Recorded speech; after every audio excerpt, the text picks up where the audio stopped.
कूजन्तं राम रामेति मधुरं मधुराक्षरम् आरुह्य कविता शाखां वन्दे वाल्मीकि कोकिलम् वाल्मीकिर्मुनिसिंहस्य कवितावनचारिणः शृण्वन् रामकथानादं कोनयादि परां गतिं वेदवेद्ये परे पुंसि जाते दशरथात्मजे वेदः प्राचीतसादासि साक्षात् रामायणात्मना अंजनानन्दनं वीरं जानकी शोकनाशनं कपीशमक्षहन्तारं वन्दे लङ्का भयङ्करं मनोजवं मारुततुल्यवेगं जितेन्द्रियं बुद्धिमतां वरिष्ठं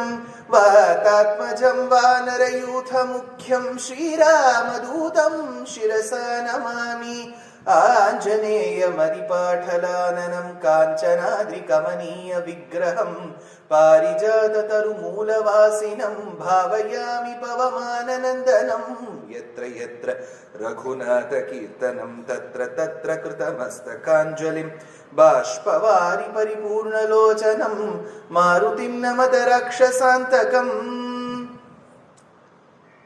दर्पोदग्रदशेन्द्रियानन मनः नक्तच्चरादिष्टिते देहेऽस्मिन् भवसिन्धूनाम् अधिगते दीनां दशामास्थितः अध्यत्वे हनुमत् समेत गुरुणा प्रख्यापितार्थः पुमान् लङ्कारुद्ध विदेहराज तनया न्यायेन लालप्यते. ஸ்ரீயப்பதியான பகவானுடைய பரமானுகிரக விசேஷத்தினால் சபையாருடைய ஆக்ஞையினால் 6 நாட்கள் இந்த வித்யாலயத்தில் வந்து உபன்யசிக்க வேண்டும் என்பது கட்டளை. முதல் 3 நாட்கள் நாம் முக்கியமாக மகாபாரதத்தில் ஆதிபர்வால இருக்கக்கூடிய கருட உபாக்கியானம், ராமாயண பாகவத விஷ்ணு புராணங்கள்ல எங்கெல்லாம் கருடனுடைய வைபவம் சொல்லப்பட்டிருக்கு, அதோடு சேர்த்து சுவாமி வேதாந்த தேசிகனுடைய முக்கியமான 2 கிரந்தங்கள் கருடன் மீது கருட தண்டகம், கருட பஞ்சாஷத் அப்படிங்கிற பிரபந்தம். நம் பூர்வாச்சாரியர்கள் தியாகராஜர் தொடங்கி தொட்டையாச்சார் சுவாமி தொடங்கி ஆழ்வாராதியர்கள் தொடங்கி எங்கெல்லாம் கருடனை பத்தி சொல்லியிருக்கா அப்படிங்கிறதுல சேர்த்து போட்டு ஒரு களஞ்சியமாய் ஒரு சமுச்சயமாய் 3 நாட்கள் அனுபவித்தோம். இன்றைய தினம் தொடங்கி நாளை அதுக்கப்புறம் மறுநாள் 3 நாட்கள் திருவடி அல்லது சிறிய திருவடின்னு கொண்டாடப்படக்கூடிய ஹனுமத் வைபவம், ஆஞ்சநேய வைபவம் சொல்ல வேண்டும் என்பது சபையாருடைய ஆசை. ஆனா முன்னாடி அவர் என்ன சொல்லிவிட்டார், மார்கழியில வைக்க வேண்டிய உபன்யாசத்தை தான் இப்போ வச்சிருக்கோம். மார்கழியிலே மாசிக்கு வந்திருக்கும். ஆனா மார்கழி வைபவத்துக்கு உரிய திருப்பாவையோட சேர்த்து சொல்லணும்னா முதல் 3 நாட்கள் என்ன முடிச்சு போட்டோம். ஆண்டாள் 6ஆம் பாசுரத்தில் சொல்றார், புள்ளும் சிலம்பினகான் புள்ளரையன் கோயில். புள்ளரையன் சொல்லுவதால் பட்சிகளுக்கு அரசன் விஹகேஸ்வரன் சொல்லக்கூடிய கருடனை தான் சொல்லியிருக்கா. காரணம், ஆண்டாளுடைய திருத்தகப்பனாரான விஷ்ணு சித்தரான பெரியாழ்வாரே கருடருடைய அம்சம்தான். அது பின்னாடி மெய்மை பெருவார்த்தை விட்டு சித்தர் கேட்டிருப்பர்னு ஒரு பாசுரத்துல நாச்சியார் திருமொழியில சொன்னாங்கிறது நிரூபணம் பண்ணி ஆண்டாளுடைய திருப்பாவையின் அடிப்படையாக கருட வைபவத்தை தொடங்கி முடித்தோம். இப்ப நான் அடுத்த 3 நாள் சொல்லணும் ஆஞ்சநேய வைபவம். அது ராமாயணத்துல இருக்கு, மகாபாரதத்தை குட்டியா வரும். கருட வைபவத்துக்கு மகாபாரதம் தான் மேஜர், தொட்டுக்கிறதுக்கு ராமாயணம் வச்சிருந்தோம். இப்ப ஹனுமத் வைபவத்துக்கு ராமாயணம் தான் மேஜர், தொட்டுக்கிறதுக்கு மகாபாரதம் வச்சு. இது 2 தான் நம்ம தேசத்துடைய சொத்து, அசெட்ஸ். ஆனா இது 2 ஒத்து போறது. நீங்க முதல் நாள் ஆண்டாள் திருப்பாவை சொன்னேன். இப்ப ஆஞ்சநேயருக்கு என்ன சொல்ல போகுது? ஏன்னா ஆஞ்சநேயருக்கு அவர் பல்லாண்டெல்லாம் பாடல ஆண்டாள். ஆனா சுவாமி சொல்லிட்டாரு ஆண்டாள் இல்லாம சொல்லக்கூடாது. படத்திலேயே பார்த்தீங்கன்னா ஆண்டாள் இருக்கா, அப்புறம் ஹனுமான் இருக்க, கருடன் இருக்கு இல்லையா? அதனால ஆண்டாளை அடிப்படையாக கொண்டுதான் சொல்ல வேண்டும். அப்படின்னா அங்க ஹனுமான் எங்க வர? 30 பாசுரத்தை நீங்க சொல்லுங்களேன், எங்க வர? எல்லாம் அப்படியே திருப்பாவை ஆண்டாளுக்கே டவுட்னா உங்ககிட்ட தான் கேட்க போறேன். எங்க இருக்கு? இங்குமே இல்லையே சார். அவ மேஜரா கிருஷ்ணரை தான் பாடியிருக்கார். ராமரை பாடுறதே ரேர். ரேரா பாடுற ராமருக்கு அடியவரான ஹனுமாரை சேர்த்து பாடணுங்கிறது அதை விட rare, rarest of the rare. 30 பாசுரத்துல அடியேனுக்கு உபன்யாசம் 10 வருஷமா பண்ணிட்டு இருக்கேன், எனக்கு தெரிஞ்ச அனுமான் இல்லை அப்படின்னு நான் நினைச்சுட்டு இருக்கேன். இதுதான் நான் நினைச்சுட்டு இருக்கேன். ஆனா எனக்கு ஒரே கவலை, கார்ல வரும்போது இப்ப ஆண்டாளுடைய திருப்பாவையிலேருந்து எப்படி சொல்ல போறோம்? ஆஞ்சநேயர் அவரோ சொல்லிட்டார், படத்துல வேற போட்டு பெரிய போஸ்டர் வேற அடிச்சுட்டார், திருப்பாவைன்னு சொல்லிட்டார். அங்க இப்ப திருப்பாவையில எங்க போறதுன்னா, அப்போ ஒரு வரி வந்தது, வேதம் அனைத்திற்கும் வித்தாகும் கோதை தமிழ். நீங்க என்ன விஷயங்கள் தேடி கண்டுபிடிக்கணும்னாலும் ஆண்டாள் திருப்பாவையில தேடி கண்டுபிடிச்சோம். நம்ம ஷோர்வா இருந்தா இங்கிலீஷ்ல என்ன சொல்றோம்? டயர்டா இருக்கும். அவர் ரொம்ப வீக்கா இருக்கார், ஷோர்வா இருக்கார், வீக். வீக் அப்படின்னு சொன்னா நீங்க ஸ்பெல்லிங் என்ன சொல்வேள்? WEEK. அதுவும் வாரம். வீக் வீக் ரெண்டும் ஒரே மாதிரி தானே சொல்றோம். அது வியாக்கு நான் சொல்றோம், ரெண்டுத்தையும் வீக்குன்னு தான் சொல்றோம். ஸ்பெல்லிங் மட்டும்தான் மாறும். இந்த வீக்ல எவ்வளவு நாள்? 7 நாள். ஆண்டாள் இந்த நர்சரி ரைம்ல ஒண்ணு வரும், Solomon Grandy did not go on Sunday, Solomon Grandy did not go on Monday அப்படின்னு ஒரு நர்சரி ரைம் உண்டு. நீங்க உங்க ஆத்துல இதை கேட்டு கரெக்டா கேட்டதுலேயே கேட்டுருங்க. ஆத்துல போய் யூடியூப்ல போய் Solomon Grandyனா இப்ப நீங்க வந்து போன உடனே ஃபர்ஸ்ட் அதுதான் கேட்கணும். நீங்க ராத்திரி ஃபுல்லா Solomon Grandy தான். 7 நாள் அதுல வரும். 7 நாளை பத்தி ஆண்டாள் சொல்லியிருக்கானா? அதையும் சொல்லியிருக்கான். ஆண்டாள் சொல்லாததே இல்லை. திங்களும் ஆதித்யனும் எழுந்தார் போலே. ஆதித்யன்னு சொன்னா என்ன? டிவி சேனல் இல்லையா? ஆதித்யான்னா என்ன? சூரியன். அப்படின்னா சண்டே. திங்கள் மண்டே. கொவ்வை செவ்வாய் சிறுமருங்குல் டியூஸ்டே. அறிவுராய், அறிவுனா புதன், ஆச்சா புதன்கிழமை எடுத்து. வெள்ளி எழுந்து வியாழன் முழங்கிற்று, வியாழன் வெள்ளி எடுத்து. கலியே துயிலெழாய், சனீஸ்வரன் ஆயிடுத்த. 7 வாரம் வந்துடுத்து. வீக்லேருந்து எல்லாம் ஆண்டாள் சொல்லியிருக்கா இல்லையா? அப்படின்னா எப்படி ஆஞ்சநேயரை மட்டும் விட்டுருப்பா? சாதாரண ஒரு 7 நாளையே சொல்றான்னா, ராமனுக்கு கைங்கரியம் பண்ண ஆஞ்சநேயரை விட்டுருப்பலான்னு எனக்கு சந்தேகம். தேடி தேடி பார்த்தேன். நானும் Ctrl F போட்டு பார்த்தேன், கம்ப்யூட்டர்ல Ctrl F போட்டா சர்ச் ஆப்ஷன் போட்டு பார்த்தேன். ஹனுமான், ஆஞ்சநே, வடை எல்லாம் போட்டு பார்த்தேன். ஆனா கிடைச்சுடுச்சு. எந்த இடத்துல தெரியுமோ? ஆண்டாள் பெண் பிள்ளைகளை எழுப்பிண்டே வரான்னு சொன்னேன். 6ஆம் பாசுரத்திலேருந்து 15வது பாசுரம் வரைக்கும் ஒரு பெண்ணுடைய சைக்கி ஒரு மாதிரி பாருங்க. எல்லாரும் ஒரே மாதிரி இருந்துட மாட்டா. ஒரே அப்பா அம்மாவுக்கு பிறந்த 5 குழந்தைகள் 5 தினசா இருக்கும் இல்லையா? அது மாதிரி இந்த 6ஆம் பாசுரத்து பெண்ணு மாதிரி 7ஆம் பாசுரத்து பொண்ணு இல்லை, 7 மாதிரி 8 இல்லை, 8 மாதிரி 9 இல்லை, 9 மாதிரி 10 இல்லை. இப்படி ஒருத்தர் ஒரு டைப். மோஸ்ட்லி எல்லாரும் கிருஷ்ண பக்தா தான். எல்லாரும் கிருஷ்ணாஸ் கான்சியஸ்னஸ் தான். ஹரே கிருஷ்ணா ஹரே கிருஷ்ணா தான். அதுல ஒரே ஒரு பெண் மட்டும் ராமபக்தை. அந்த ராமபக்தைக்காக தான் ஆண்டாள் வந்து ஒரு பாசுரம் பாடுறான். நான் யார பாட போறேன் தெரியுமோ? ஒன்னு எழுப்பி, சினத்தினால் தென்னிலங்கை கோமானை செற்ற மனத்து கினியான். எனக்கு ரொம்ப மனசுக்கு பிடிச்சவர் யார் தெரியுமா? the person whom I'm in love with யார் தெரியுமா? 143 யார் சொல்ல போறேன் தெரியுமா? யாரு ராவணனை கொன்னு முடிச்சானோ அவனுக்கு தான் நான் சொல்ல போறேன். இத்தனை நாள் கிருஷ்ணரை பாடிட்டு ஒரே லைன்ல ராமர் கிட்ட ப்ரப்போஸ் பண்ணிட்டான் ஆண்டாள். சினத்தினால் தென்னிலங்கை கோமானை செற்ற மனத்து கினியான். மனத்து கினியான் எனக்கு ரொம்ப பிடிச்சவர். இப்ப பிடிச்சவருங்கிறச்ச ஆண்டாளுக்கு தெரியாதா ராமர் ஏகபத்னி விரதன் இல்லையா? இல்லாட்டா அவர் ஏகபத்னி விரதனா இல்லைன்னா அவர் சூர்பனகே கல்யாணம் பண்ணிட்டு இருப்பாரு. அப்புறம் நமக்கு ராமாயணமே அப்புறம் ப்ராப்ளமே இருந்திருக்காது, அப்ளிகேஷன் ரிஜெக்டே இருக்காது. அப்புறம் நமக்கு ராமாயணம் இது கிருஷ்ணிந்தா காண்ட வரைக்கும் போவே வேண்டாம். ருக்மணி சூர்பனகாக்கு ராமர் மேல காதல். இது பாருங்க, ராமருடைய வடிவழகும் குணத்தையும் பார்த்தா எல்லாருக்கும் தான் லவ் வந்துடும். சூர்பனகாக்கு வந்து ஒன்றும் தப்பே இல்லை இல்லையா? ராமரை பார்த்தோன்னு ப்ரப்போஸ் பண்ணான், ஐ லவ் யூ அப்படின்னா. ராமர் சொன்னார், இந்த ஜென்மத்துல எனக்கு ஒரே ஒரு பத்னி தாமா, அடுத்த அவதாரத்தை வந்து கேட்டுருந்தேனாலும் தேவையில்லை. கிருஷ்ணாவதாரத்துல வந்து கேட்டுருந்தேனா பரவாயில்ல, இந்த அவதாரத்துல ஒரு பத்னி. அதனால பொதுவா நமக்கு பதங்கள் ஜாவளி எழுதும் போது கூட கிருஷ்ணர் மேலதான் மோகிப்பார் ஆழ்வாரை ஒழிய ராமர் மேல மோகிக்க மாட்டார். பக்கத்துல சீதை இருக்கா, அதாவது கோர்ட்ல கேஸ் போட்டுருவோம். அதனால இது வந்து ஒன் சிஸ்டம். இந்த மேத்ஸ்ல எல்லாம் வென் டயக்ராம்னு ஒன்று வரும், 1-to-1 ஃபங்க்ஷன் பேர். அந்த மாதிரி இந்த இடத்துல ராமருக்கு தான் ப்ரப்போசல் பண்ண முடியாது, கிருஷ்ணருக்கு பண்ண முடியும். ஆனா ஆண்டாள் என்ன சொல்றா? எனக்கு பிடிச்சவர் ராமருங்கிறா. அப்படின்னா ஆண்டாளுக்கு ஒழுங்கா ராமாயண பாடம் ஆலேன்னு இருக்கு. ஐயோ, இவ பெரியாழ்வாரோட பொண்ணு எப்படி பாடம் ஆகாம இருக்கும்? ஆயிருக்கு. ஒரு விஷயத்தை நல்லா கவனிக்கணும். ஆண்டாள் என்ன சொன்னா, மனத்துக்கினியான்னு ராமரை சொல்லல.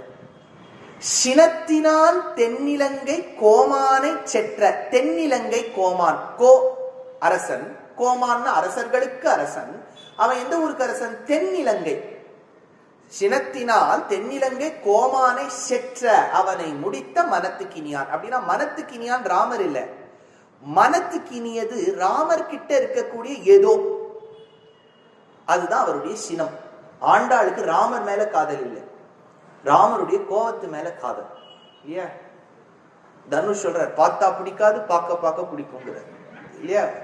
ராமருடைய அந்த கோபத்து மேலதான் அவளுக்கு காதல். இப்ப ராமருக்கு எதுக்கு கோபம் வந்தது? என்ன கொஞ்சம் யோசிச்சு பாருங்க. ராமாயணத்தை நம்ம முதல்ல போனோம். ராமாயணம் எப்படி ஆரம்பிக்கும் தெரியுமா? நீங்க வால்மீகி ராமாயணத்தை பாராயணம் பண்ணக்கூடிய வள்ளற்பெண் முதல்ல வால்மீகி உட்கார்ந்துட்டு இருப்பார். வால்மீகி உட்கார்ந்துட்டு இருக்கும்போது அவருக்கு ஒரே டவுட்டா இருக்கும். எப்பவுமே நம்ம கிரந்தங்கள்ல டவுட்ல தான் ஆரம்பிக்கும், முடியும் போதும் டவுட்ல தான் முடியும். சனாதன தர்மத்துக்கு அதுதான் பெருமை. குழப்பத்துல ஆரம்பிச்சு குழப்பத்துல முடியும். அர்ஜுனனுக்கு பகவத்கீதை கேட்கறதுக்கு முன்னாடியும் குழப்பம், கேட்ட உன்னையும் குழப்பம். கிருஷ்ணர் சொன்னார், ஏன்பா இப்படி இருக்கேன்? I am a true Indian அப்படிங்கிறது. அதனால குழப்பம். எப்பவுமே பகவத்கீதை நம்ம எவ்வளவு தடவை கேட்டாலும் அது கேட்கும் போது நல்லா புரியும். கேட்ட உடனே யாராவது வந்து என்ன கேட்டேன்னு கேட்டா, பகவத்கீதை கேட்ட எப்படி சொன்னார், அவர் தெரிஞ்சதெல்லாம் சொல்லிட்டு போயிட்டார். இல்லையா? அதனால இந்த இடத்துல ஆரம்பிக்கும் போது வால்மீகிக்கு ஒரே குழப்பம். நீங்க வால்மீகி ராமாயண புஸ்தகம் எடுத்தா முதல்ல குழப்பத்துல ஆரம்பிக்கும். என்ன ஸ்லோகம் ஆரம்பிக்கும் தெரியுமோ? தபஸ்வாத்யாய நிரதம் தபஸ்வி வாக்விதாம்பரம் நாரதம் பரிபப்ரச்ச வால்மீகிர் முனி புங்கவம் அப்படின்னு வரும். வால்மீகிக்கு ஒரே டவுட். அவர் டவுட் இருக்கும்போது நாரதர் வந்தார். நாரதர் திரிலோக சஞ்சாரி, எப்ப பார்த்தாலும் மார்க்கெட்டிங். வர நாரத நாராயண ஸ்மரண, நாராயண நாமா பிராண்ட் நேம் உலகம் முழுக்க சொன்னவர் இவர் தான். நான் சின்ன வயசுல இருக்கும்போது, நீங்க எல்லாம் பெரியவா இருக்கேள், நான் சின்ன வயசுல இருக்கும்போது நிர்மா அட்வர்டைஸ்மெண்ட் ஒன்று வரும். Washing powder Nirma, Nirma Nirma Nirma. அது என்னமோ இது சுதர்ஷன ஹோமத்துல ஆவர்த்தி பண்ற மாதிரி அதே நாம சொல்லிட்டு இருக்கோம். ஏன்னா அந்த நிர்மா நிர்மா நிர்மான்னு சொன்னா உங்க காதுலேருந்து அது அகலாது. இதுக்கு பிராண்டிங்னு பேர். MBAல இதுக்கு பிராண்ட் லேப் அப்படின்னு சொல்லுவாங்க. ஒரு வார்த்தையை சொல்லிட்டே இருக்கணும். நாராயண நாமத்தை உலகத்துல முதல்ல பிராண்ட் லேப் பண்ணவரே நம்ம நாரதர் தான். போற இடத்துல நாராயண வந்திருக்க, அவன் நாராயண உட்காந்துக்கோ நாராயண, எல்லாத்துக்கும் அவருக்கு அதுதான் கேபிட்டல் லெட்டர், ஃபுல் ஸ்டாப். நாரதர் வந்தார் வால்மீகி கிட்ட, கேட்டார், உனக்கு என்னையா டவுட்? பாருங்க சார், இப்ப இருக்கிற உலகத்துல சாம்பிரதம் லோகே, இப்ப இருக்கிற லோகத்துல 16 கல்யாண குணங்கள் பொருந்தின ஒருவன் எவன்? தனித்தனியா பார்த்தா பல பேர் சொல்லுவா, இவர் தான் பக்கத்தாத்துல இருக்க ரங்காச்சாரின்னு பேர், நல்லா பேசுவார், ஆனா ஒரு காரியமா நடக்காது.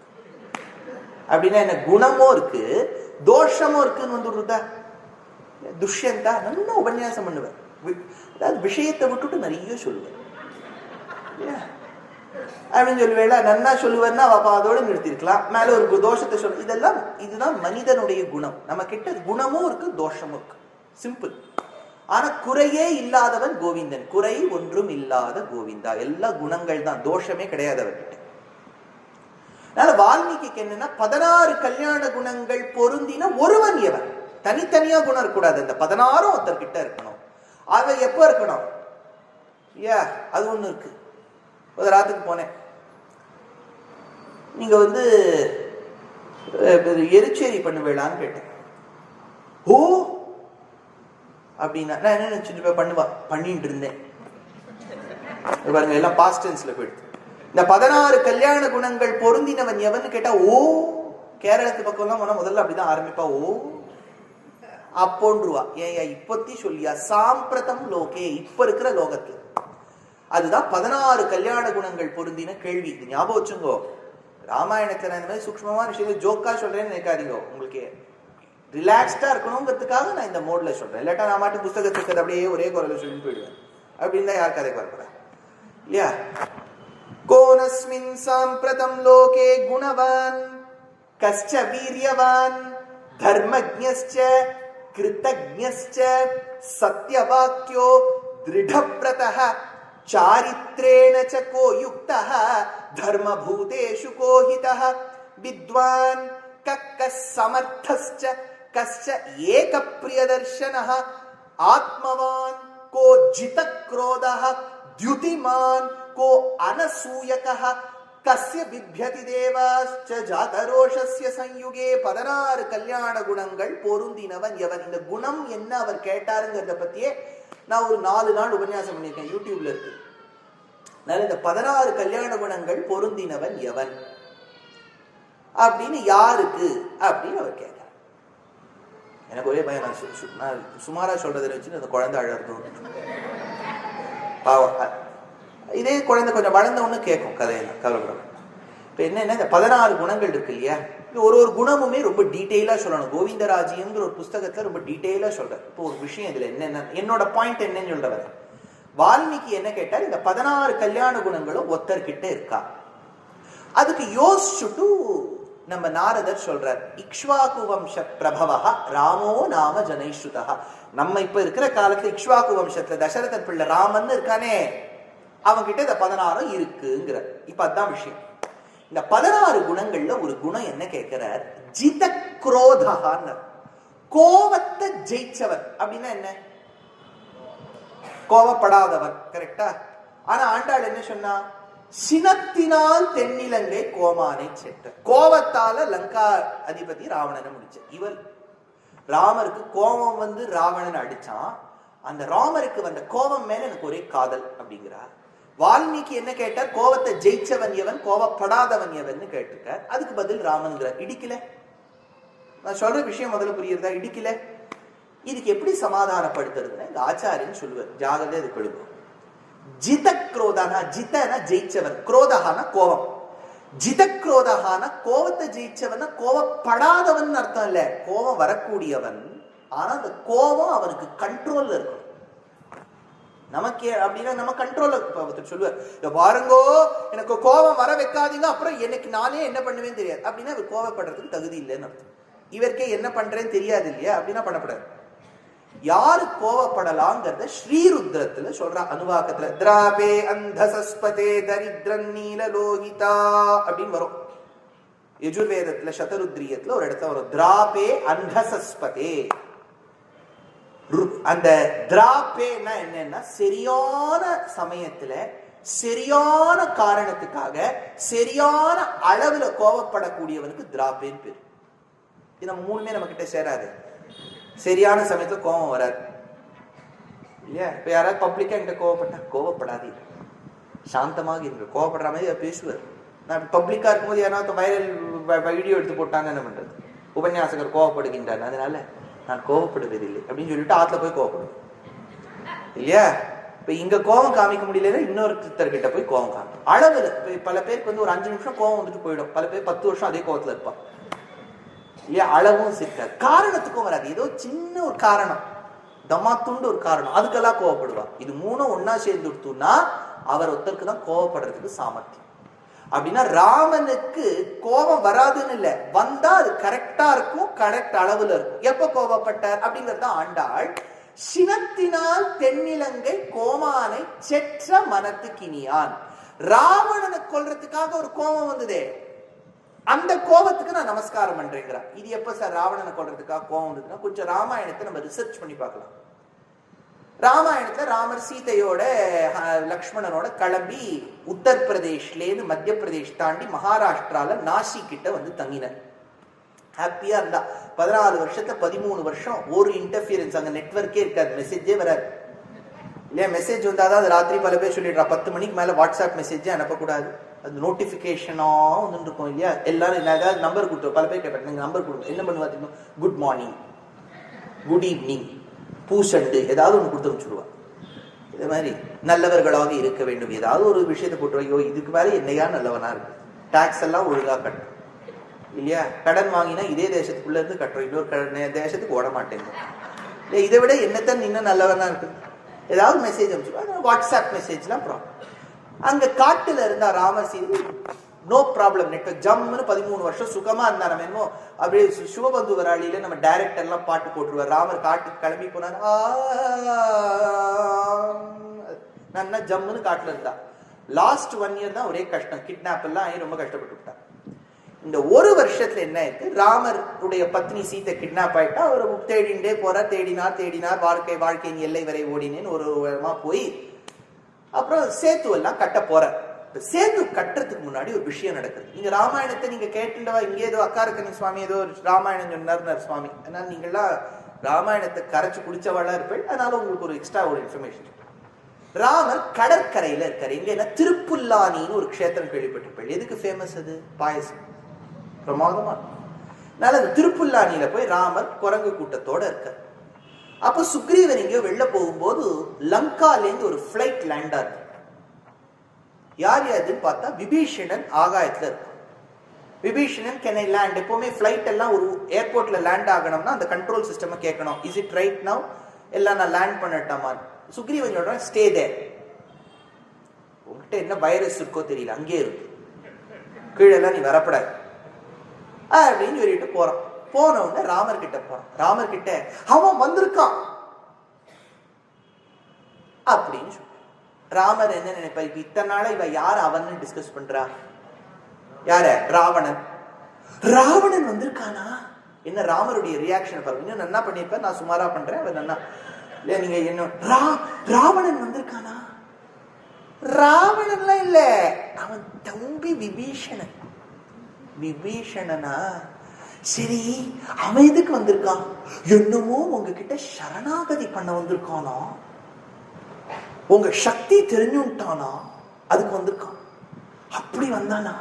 சரி, நீ என்ன சொன்ன சுக்ரீவா? ராமருக்கு என்னன்னா சுக்ரீவன் வரவே அங்கே நில்லு பாடாவா அப்படின்னு சொல்லிட்டு வந்திருக்கேன். என்ன ராமருக்கு அப்படியே சுருங்கி போயிடுதான் திருமுகம். கம்பர் வர்ணிக்கிறார். ஆனா இப்ப ராமர் என்னன்னா ஒரு கூட்டணி கட்சியில இருக்க, கோயிலேஷன்ல மெஜாரிட்டியில இல்லாம வந்துட்டுனா இதுதான் ப்ராப்ளம். கட்பந்தனா போயிடும்.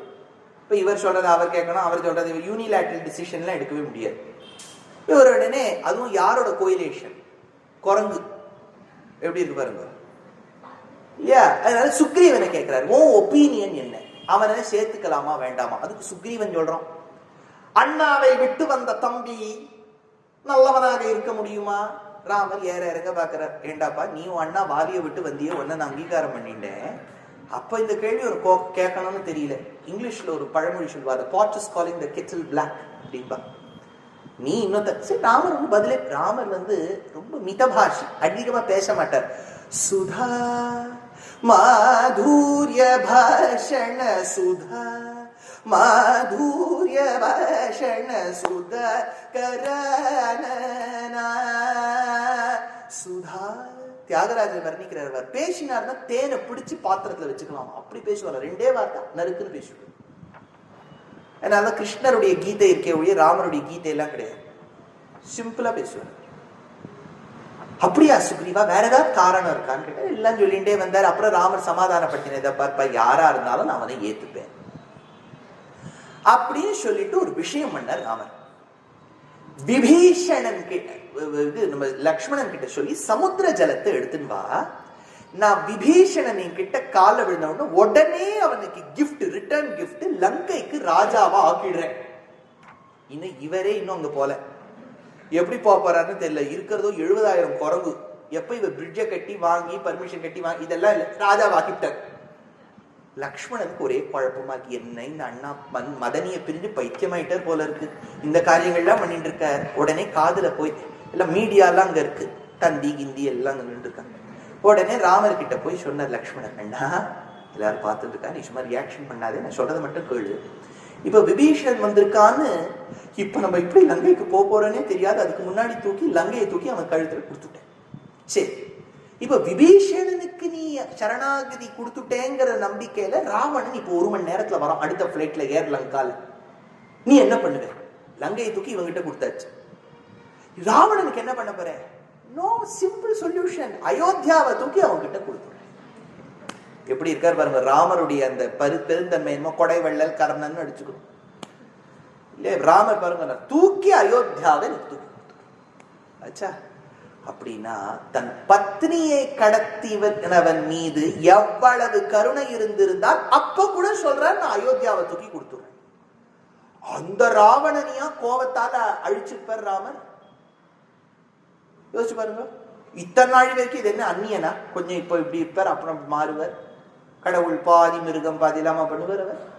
இப்போ விபீஷணன் அங்கீகாரம் பண்ணிருக்கார்.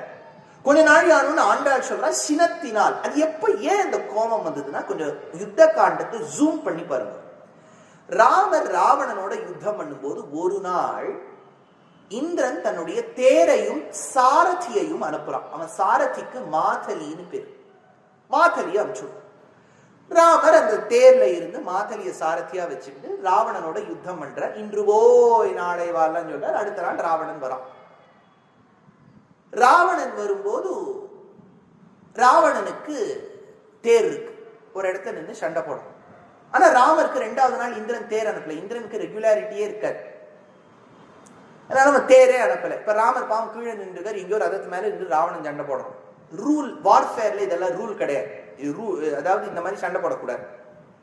ஹெல்மெட் போட்டு தான் வண்டி ஓட்டணும்னு நான் இப்படி சொல்லிட்டே வந்தேன். 25 பேர் நான் கவுண்ட் பண்ணிட்டு ஒருத்தர் கூட ஹெல்மெட் போடல வரும்போது. அதனால ராமர் என்ன பண்ணி தேருக்கு தேடிட்டு இருக்கும்போது சட்டுன்னு ராமர் பார்த்தா ஒரு 25 அடி மேல நிக்கிறார். என்னையா இது, சட்டு நம்ம ஹைட் ஏறிட்டோமே கீழே பார்த்தா ஹனுமான் ராமரை பிடிச்சு நிக்கிறார். ஹனுமந்த வாகனத்துல பெருமாள். இப்ப ஹனுமான் தான் அங்க தேர். அவர் மேல நின்று பெருமாள் சண்டை போட்டு இருக்கார். யாரோட? ராவணனோட. இப்ப ராவணன் தான் அம்பு அடிக்கணும் ராமர் மேல. அடிக்கிறான். கரெக்டா ராமர் பாக்குறான், அடிச்சுட்டா அப்படின்னு சொல்லும் போது ஒரு அம்பு கூட இவர் மேல விழ மாட்டேங்குது. என்னையா இது, இது மாயா பஜார் மாதிரி எங்க போகுது இந்த அம்புலாம். கொஞ்சம் கீழே குனிஞ்சு பார்த்தா ஹனுமானுடைய உடம்புல அந்த அத்தனை அம்பும் படுது. ராமருக்கு ஏன் இந்த ஹனுமான் மேல போய் இவ்வளவு கோபம்னா, இந்த ஹனுமான் தான் ஒரு மாசத்துக்கு முன்னாடி வந்து லங்கையை முழுக்க எரிச்சு $6 பில்லியன் லாஸ் கொடுத்து இவனை வந்து FATFல போய் கடன் வாங்க வச்சுட்டார் இல்லையா. சர்ஜிக்கல் ஸ்ட்ரைக் ஒண்ணு பண்ணார், ராத்திரி வந்தார், எரிச்சுட்டார். இவ போய் அவன் FATFல வாங்கியிருக்கான். அவ என்ன சொல்றா, நீ வந்து இந்த வேண்டாத வாழ்க்கெல்லாம் ரூபா கொடுக்குற, அதனால உன்னை வந்து ஒரு கருப்பு லிஸ்ட்ல போட்டு வச்சுட்டேன் அப்படிங்கிற. ராவணனுக்கு இத்தனை லாஸ் கொடுத்த இந்த ஹனுமான் இந்த குரங்க முதல்ல அடிக்கணும் அடிக்கிறான். ராமருக்கு என்ன அடிச்சாலும் பரவாயில்ல, நான் ராஜ்யத்தை கொடுத்துருக்கேன். என்ன நம்பி வந்த என் அடியவன் அடிக்கிறியே, என்னால தாங்க முடியாதுன்னு. அப்பதான் ராமருக்கு கோபம் வந்து சினத்தினால் தென்னிலங்கை கோமானை சென்றார். அப்படின்னா ஆண்டாள் அந்த சினத்தினாலுங்கிறதுக்குள்ள ஹனுமான அடக்கி வச்சிருக்கா. அந்த ஹனுமத் வைபவத்தை பார்க்க போறோம். 28 நிமிஷம் இன்ட்ரோடக்ஷன். இதான் நம்ம உபன்யாசம். என்னன்னா ஹனுமான் எங்க வரார் அப்படின்னா, நல்ல டைரக்டர், மூவி டைரக்டர் இருக்காருன்னு வச்சுக்கோங்க. அவர் என்ன பண்ணிடுவார், ஹீரோக்கு முதல்ல ஒரு என்ட்ரி கொடுப்பார்.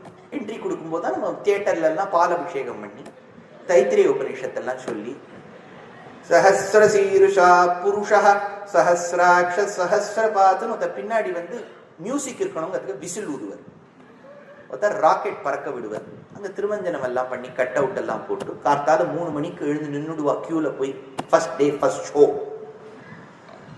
அப்போ ஹீரோக்கு ஒரு என்ட்ரி இருக்கும். அப்படியே ஹீரோவோட கால் ஸ்லோ மோஷன்ல வரும், உடனே விசில் அடிப்பாரு. இதான் எப்பவுமே முக்கியமான கேரக்டர்ஸ் ஒரு நல்ல டைரக்டர் ஃபர்ஸ்ட் ஹாஃப்லயே கொண்டு வந்துருவார். வில்லன், ஹீரோ, ஹீரோயின் எல்லாரும். இது நல்ல டைரக்டர் பண்றது. ஆனா எக்ஸலன்ட் டைரக்டர் என்ன பண்ணுவார்னா, முக்கியமான கேரக்டரை இன்டர்வெல்க்கு அப்புறம் தான் கொண்டு வருவார். அதுதான் வால்மீகி.